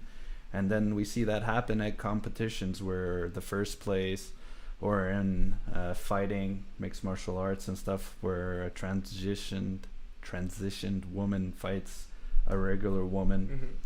Mhm. And it's like basically the magazine was telling you what's coming. Well, the fights, first of all, that's a different subject because you actually have the option of fighting the person or not, and you can say yes or no. You have a proposed fight by the delegation, and you can say no to the fight. I'm pretty sure if you deny, they'll probably like slander you. No, actually not. Probably whether it not, be but someone they- who's I- transgender or not, you're just like, okay, I'm not ready for that fight. I just don't want to for whatever reason, and you just get out of it, and it's alright. Like, we're just gonna get another fight, and that's it. You're not gonna get your paycheck, and it's all good. Everybody's happy, and we move on. But what's your But opinion? people actually choose to, in fights, to say, okay, well, I want to fight this person. What do you think about corporations promoting this stuff? How so? Like Twitter and when these companies censor you, or if you don't like play ball with the, is it not critical race, the intersectionality, is it called? Well, because I think if you go on social media to talk about that without respecting the other person's wants of how they want you to talk about them, then that's just hateful speech. It really is. I find hate speech. Why would you go on Twitter and, like, do you have any It's better kind than of going. relationship with It's them? better than going to a school and shooting people up. What's the relationship with what? If you're censoring hate speech, then you're like technically nullifying an outlet for somebody to like express their frustration, regardless of whether it's good or not. Like, it's still like, it's. I would rather take people on a forum Like, should you talking censor shit. hate speech as you censor school shootings? No, Yes, like, but like no if school you censor shootings, no hate hate speech, speech. it could lead to school like more aggressive behavior if people feel like they're too close. Like when you like all these shooters who write manifestos and stuff, they all feel like their voices aren't being heard, and the way their societies are changing too drastically for them and stuff like that. It's always like these like weird manifestos that they write, and it's always, and like, why would you censor somebody's speech? Is it because you know your ideas aren't valid? No, maybe because you know that what they're expressing is completely invalid. So you're just nullifying what gives people's you the opinions. Yeah. So No. why can't we nullify their opinions? Like you're just saying. You're like, Okay, oh, why because would we somebody classify. go on Wait. Okay. We classify what they say as hate speech. Mhm. Therefore, we have the power to say that you don't exist. But if we say you don't exist, then they're like, you're hateful. So in saying you don't exist by censoring people, they're being hateful, so they should censor themselves after. I don't know. It's very confusing. Yeah, because you went too general, but let's get back Why to too general? because you didn't mention any specific things in that. It's just about speech. And Yeah, okay. ideology. Yeah, exactly. But like, okay. So what's hateful about saying I believe a man has male chromosomes? Where's the hate? You mean like an XY? I never said that was hate. No, I know, but What I I say- could get censored for that. That's happened to people on Twitter in England. Well, personally, I don't think that should happen, clearly, because that's messed up. People But should it's hate be speech. able to express their own opinions if they're not attacking anybody. But like But you it's said hate before, speech. you're It's denying attacking. somebody's Yeah. reality. According to who? Yeah, The and then trans. you have But it's people hate coming speech up to according you to who? like really angry, and they're like, I'm sick and tired of people like you denying my existence, therefore I'm justified for denying your existence, and you should just sit down and take it. Might is right, and we're more powerful than you. We own Twitter, we run public discourse, this is the way it is. No, they're like, Who are the people who come up to you and say that? well, I've been told that by Simon. Okay, well, that's one person, and you can Yeah, debate but and it- talk with the person and try to get your point across, and if you don't get along on it, it's still fine. Yeah, but he was just mentioning a greater gripe of the group. Like, he's not the guy who came up with that. It's like, it's trending. It's like, they're very angry that they had to conceal themselves for history, more or less. That's the way they perceive it. They're like, gay people have never been accepted. So now Which that is we're very accepted, true. yeah, so now that they're accepted, you don't think that there's a little bit of a resentment, and that they don't kind of shift the cultural to be like, look, you're different, you're better, therefore, you know, like the other people are not, I don't know. I've never heard a gay. met a lot of gay people and frequented a lot of gay people, and nobody ever has told me I am better than you because I'm gay. Ever. I once talked to. I didn't mean I'm better than you because I'm gay, but I did hear, and I do hear people saying that they're very resentful that they weren't acknowledged, or that they were not accepted for all this time, and they still feel that they're not, and it's a real struggle. Well, clearly they still feel that they're not. Just like racism or whatever ism there is, where there are a group of people that don't, it's not that they just don't like another group of people, they like hate them for what they are and who they actually are. Yeah, but gay people are really powerful now. How so? There's in the Vatican, there's a lobby called the Gay Lobby. Okay. And a lot of Jesuits promote through like their periodicals, like America Magazine. They promote like homosexuality and like Americanism. And the United States. Well, the Vatican are not really the best example of being the best human being in the world, are they? The United States promotes homosexuality in all their embassies and stuff. And in a lot of countries now, you have to have a gay pride parade. Like there's Vladimir Putin doesn't accept gay pride parades in his country. And the big CEOs in Ireland, in Morocco, like Facebook, you don't have gay prides either. Okay, that just shows you they're a more traditionalist country. Anyway, but like in Ireland, they were gonna ban gay marriage until like Facebook and all these big like tech companies came in, and they're like, whoa, we're gonna pack up shop if you don't like instill gay marriage into your like law books, basically. Like if you don't put this in Google, Twitter, Facebook, whatever Silicon Valley company, we're gonna take up and we're gonna leave. So it's like corporate like leveraging. Okay. And even like, you remember, I know this is about abortion. Okay, just to get to that, first of all. So literally Facebook went up to Ireland telling them, you don't believe in the same things as us. So if you don't believe in the same things as us, we're gonna leave. Yeah. And Ireland just caved. Yeah. In. Yeah.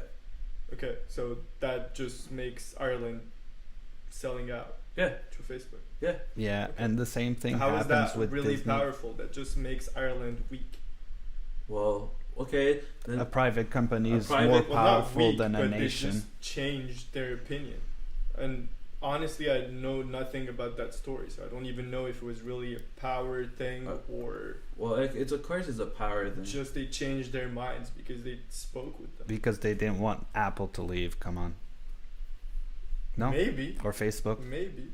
That's all conjecture. Like, how... It's not conjecture. How is it not conjecture? Because, okay, it's like if Were your economy like basically revolves about like one thing, and the guy's like, okay, if you're not gonna play ball with me, I'm packing up my bags and I'm leaving here. I'm taking the number one revenue, employment in this whole like state or country. Okay. I'm packing my bags and I'm leaving if you don't want to do one thing for me or a couple of things. Come on, I scratch my back, you scratch my back. Isn't that a type of extortion or leveraging?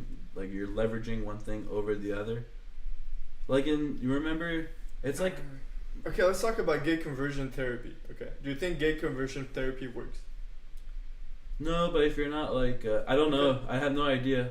Really I don't even know what it is. Like what do they do to you? Do they hook you up to machines? There's many different gay conversion therapies. Well, like, do they do electrodes in the brain? Decades ago, I don't know exactly when. Like, not a century ago. Maybe a century ago. Anyway. Yeah, they used to hook you up to machines and do, electrical experiments on you and just, like electroshock? Yeah. To, because for, at that point, the understanding of the brain was that the brain is just electrical signals. And maybe if you just shock someone with electricity hard enough, at some point it's gonna rewire their brain the right way, just invert it. Nah, I'm against electroshock. That killed Hemingway. Yeah, but now you still have gay conversion therapies where you go to camps and you you have people who talk to you, and you have all these seminars and about how it's bad to be gay and how it's good to be heterosexual. Okay, then I'll just say But this. you don't think it's natural for some people to be gay? Wait, before we go to that, I just want to say, what's wrong with gay conversion, like therapy, if the person isn't 100% sure of being gay? Well, you go to gay conversion therapy, first of all, if you're pretty fucking sure you're What gay. happens if you're confused? I don't know. Like, isn't that kind of like the same thing with transgenderism? You're kind of not sure, like, you're comfortable with who you are, but you're like, maybe I'm not, like, gay, but society's telling me to be gay. Well, there's a lot of bisexuals too. I know. That's So- just like a different category. Not well. If you're confused about being gay and you're like, maybe I'm attracted to men, maybe I'm attracted to women, I don't really know, and then maybe you try both. Hey and maybe man, you Freud like both. said, if you do anal, there's no going back. Yeah, well, Freud said everybody wants to have sex with their moms and everybody wants to have it Okay. in the butthole. Curveball. Would Because you prefer you your have mom or pleasure dad? pooping. Personally, I don't have a lot of pleasure pooping, so You don't? I just disapprove Freud. Yeah, You never ripped a good shit. I did, but like it was never like, oh my god, I love this. I wish I could do it like 10 minutes later. Oh yeah, for sure. But yeah, no, I'm not even a Freudian. I'm just like, I read it once and I was like, that's a good argument. Not even an argument. That's an interesting observation. I was wondering, did Freud ever have gay butt sex? Maybe, I don't know. Probably, I think he was. He was into I mean- coke. He was. Yep. Yeah. More You cocaine. think Cook was like really good at that time? He was the guy who was testing coke out. He was like, "Hey guys, I found this new medicine. It's called coke. Only thing it's good for is eye surgery." It wasn't even new. Yeah, The but- only thing it's good for. Yeah, but he didn't even come up with eye that. surgery. yeah. Well, Somebody he did. else. What did he come up with? Nothing. Ooh. Well, the unconscious. Did he come up with that? No, he stole it from Adam Weishaupt and Nietzsche. Yeah, he read Adam He Weishaupt. burned the manuscripts. But you read Adam Weishaupt? Yep. How do you know that? E. Michael Jones. It's the Oh. inversion of confession. Oh, what is now? Psychotherapy or psychoanalysis. Oh yeah, it's the inversion of confession. Oh yeah, I was saying something similar on podcast Zero. How many narcs are in the chat? The legendary podcast. The one that doesn't really exist. Does it? I don't Is know. it just us? What's Zero? Zero. Who does a podcast Zero, man? What is that? What? All right. Does anybody want to Podcast have zero. talk about one last conversation before we go off the air? Yeah, sure. You get to bring it up, Mr. Guest. All right. What do you want to talk about? Let's move something a little bit light. We've been throwing some punches. We need to decompress a little.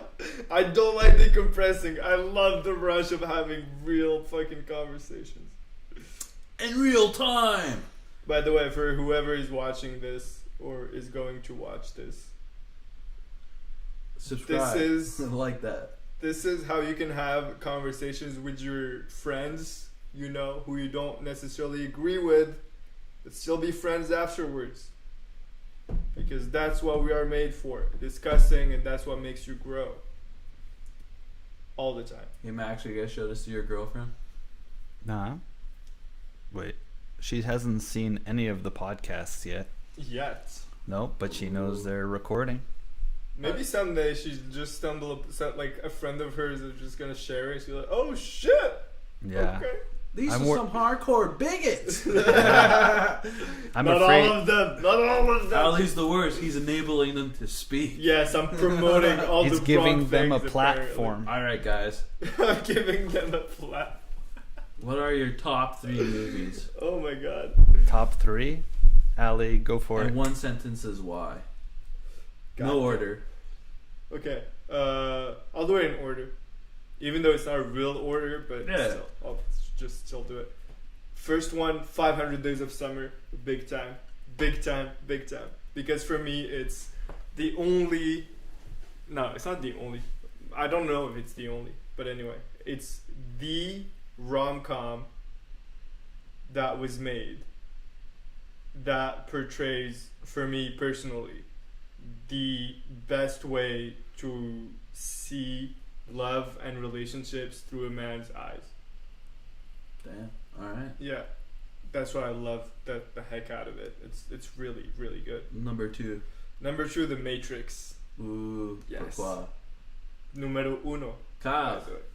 Because there's a lot of things that you can use the Matrix for as a metaphor or comparison to explain how, you know, when you're like embedded in some kind of way of thinking and then you break free.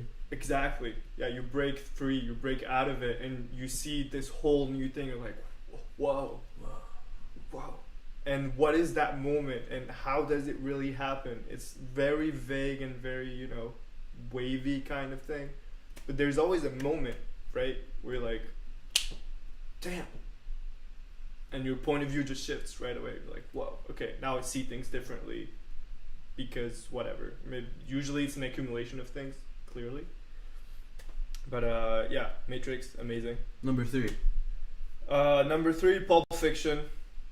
Just because I have to throw it out there, it's just an amazing movie. Just because it's for what a movie is and how you make a movie and what actors are and acting is and what a story is and the crescendo and how things happen, the dialogues, everything is just freaking amazing. And the actors, the acting, the story, the storytelling, the images, the directing, the rhythm, just crazy, man, crazy stuff.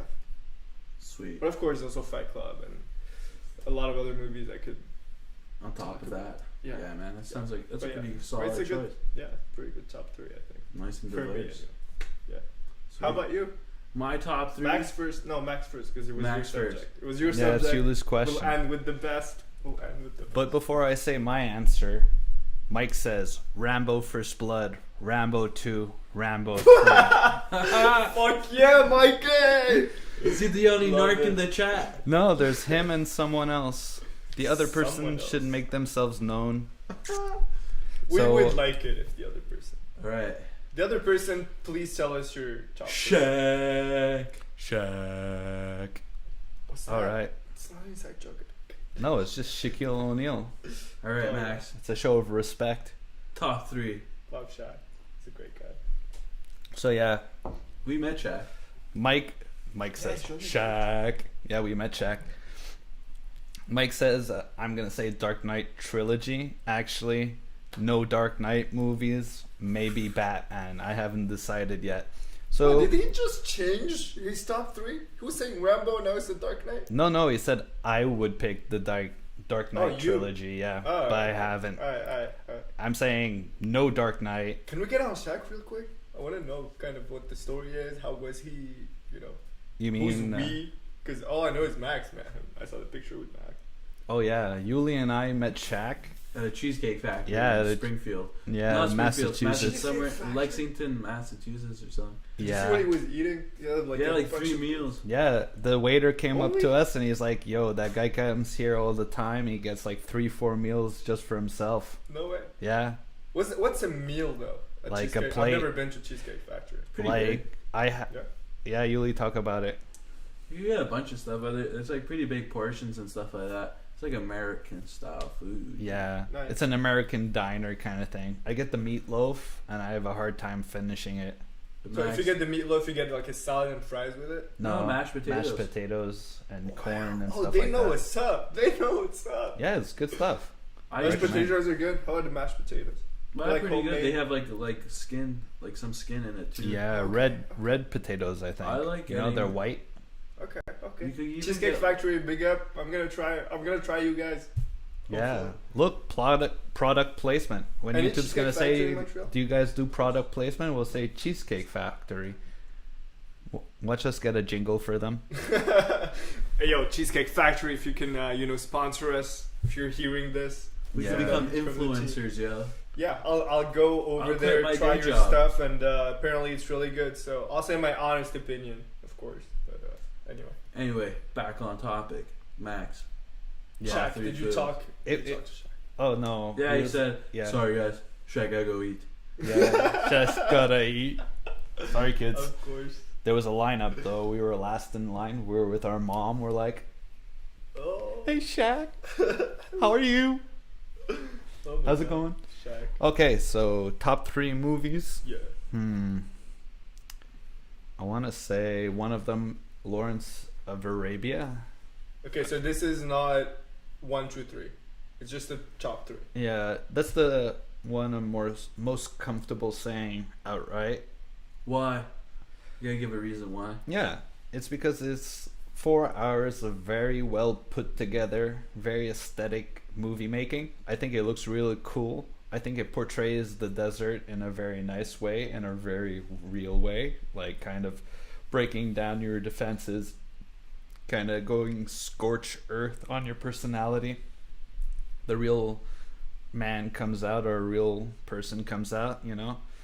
And I think there's also a very strong political story where it shows you how in reality you think you're doing things for one reason, and then behind the doors politicians make deals behind your back.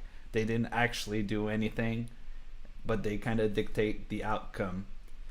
So like Lawrence didn't want to take over Arabia, but the Brits used him like to get their foothold. To get Palestine. Yeah, basically. Yeah. So many hardcore subjects, you know. Shouldn't bring up too many. Yeah, we should. Oy. Okay, what's the issue with bringing up too many hardcore subjects? You might get banned. So what? We'll just get into another platform. I know what the last platform could Go on Rumble. Or BitChute. Yeah, or Subscribestar. Or Parler. Well, that's like Twitter. Okay, I know Yeah. one of those. Or four. Gab. Come on. One of You're five. like, we can get banned, no problem. Well, there's one on go the anywhere. blockchain. Which platforms do we go on? There's one on the Yeah. blockchain, man. Fuck blockchain. Sorry. Block I your know it's your chain, baby. You dude. can't say that. I feel like it could be. You can't just It like. could be inverted so easily. Hey, You can't just say Yuli, fuck the you're blockchain. banned for hating blockchain. No Yeah. hate speech. Sorry. Yeah, Not allowed but- hating on blockchain. Okay, Yo. we have asked the viewers before, but like this is a no return of Yuli. Maybe if the viewers really want it, make it. Wow, known. so Mike, do Bitcoin- you want me back on this show? Yeah, Or you left? I don't know. We'll see. Okay, so Max, what's your second favorite movie? Yeah, my second favorite movie. The Dark Knight. Nah, not worth it. Nothing by Christopher Nolan. Nothing by what's his Really? name? Quentin Tarantino. Probably I'll pick my favorite, Stanley Kubrick. 2001. I like it a lot. I've seen it again. Aesthetically, it's great. Yeah, I'll say 2001. There's some Nietzschean stuff there too. Makes me feel good. And lastly, my favorite movie, or one of my 3 favorite movies. I don't know. I'm gonna go with the classic. I'm gonna go with Batman versus Superman. Woo-wee. I just feel like that one does mythology in a new way, like in a modern twist. And it kind of gives you like the best idea of what. Postmodern. Yeah, very much so. It's like very much humans going against each other to reach new plateaus of power to challenge God. And I feel like archetypically the story is very strong. Execution, the studio gets into play. They wanted sequels. They go after Zack Snyder for telling too much truth, probably. There's human trafficking going on in that movie.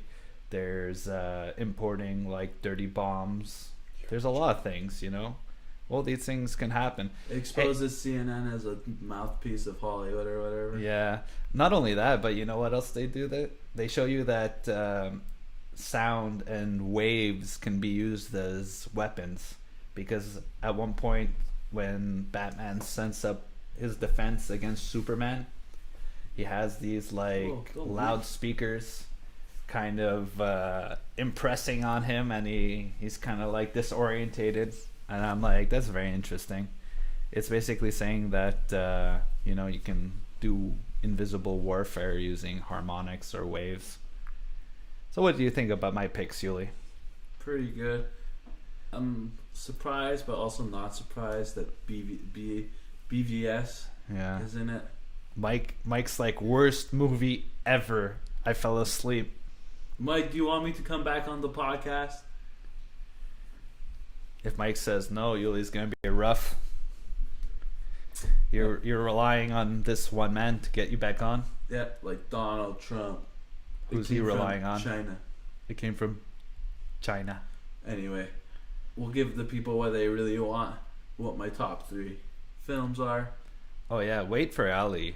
He really wants to hear those. Mike says, Enfer, oui. Enfer, oui. Je suis le seul et unique. I really want to know. Quel cul. What do you want to know? I really, really, really, really want to know. Want to know. So, Ali has finally returned, and I shall drop my top 3 films. Please tell me. I want to know everything. I don't know, disclose. I'm not sure if today or tomorrow they'll change. However, here it goes. No, Number once you 1. say them, they're sealed. It's the deal. It's the deal. Forever. Alright. Stamped. Number 1. Ali and Max podcast stamped. Numero uno. You've been stamped. Barry Lyndon by Stanley Kubrick. Ooh. Yo, I want to watch that real hard. There's a rapper I really Admire. well, not admire, but respect for his work ethic. Not his work ethic. His work ethic is actually really shitty. And he references it? Yeah. He says that he changed the rap game since he watched Barry Lyndon. Shit. That's pretty interesting. But why? Why is it my favorite movie? Well, off the gate, it's just a perfectly, beautifully shot film. And everything looks like a painting in that movie. And it was inspired by painting certain shots in it.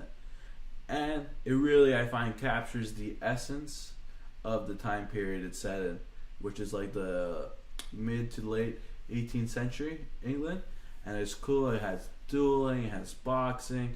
The main character is a philanderer asshole who gets what he deserves. Dueling like with guns? Yeah, pistols. Woo. Yeah, Okay. like standing 10 paces away from each other, Yeah. stepping back and then shooting. And it's just so marvelous. So grueling. Yeah. One of them is so grueling. But like that's honor right there. It's like what really prevents you from the Running seventh. away. Well, running away Yeah. with the 7th step, Yeah. turning around, just shooting the guy Yeah.